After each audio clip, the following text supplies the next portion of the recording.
Brookgreen Gardens, before it was Brookgreen Gardens, so before the 1930s, when the Huntingtons purchased the property and turned it into the sculpture gardens and natural preserve and so forth, it was home of 4 rice plantations. And so Brookgreen Gardens, as an entity, they are interested in doing more historical interpretation to the public about the rice plantation and about the period of enslavement of Africans and African American people. So we are using a combination of information from past surveys with some historical maps that we've recently located and have been geo-referencing onto the present-day surface.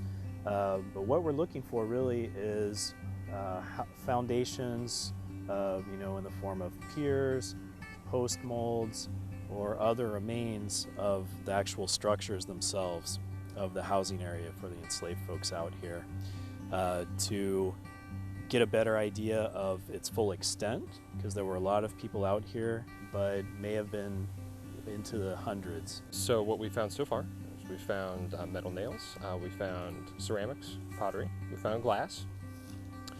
We have found, which is big, it's a glass bead, but it's really exciting for anthropologists and archaeologists in particular because it's a rare find. But I'm excited to see that we have pottery that looks like colonial ware. That tends to be like a very early type of pottery for plantation sites. So that's pretty unique and interesting to find. The quantity of nails and brick is encouraging as well. And we have a feature in this unit that we're standing near right now that may well be a post mold. So that may be the first kind of hint of the remnants of a structure that was out here. Right. So we're looking to find another one. And the field is so different. It's practical application, which you don't get in a classroom. You can't be in a classroom and actually practice setting up a unit. You can't discover new artifacts in a classroom. You can read about it, which is a great first step to coming out here, but you can't beat the hands-on experience, which is key, and most job employers want you to have. It's special for students because they're able to have hands-on direct participation in the research. And it's research that is critically important because we're looking at the remains of lives of enslaved people, who there's not much information in the historical documents about them.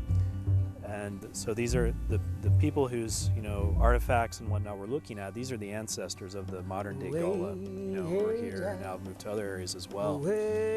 So they're contributing to our knowledge of that through this. So they're not only earning course credit and learning these methods and this approach, but they're actually doing something that's going to contribute to our knowing more about that history and that culture. I saw the need for people to really take a step to learn about each other, which is why I've tried to focus on cultural anthropology. But with the archaeological aspect, you can't ignore the past, and the past can tell you a lot about the people who exist today, and therefore it was a logical step to come out and gain the experience.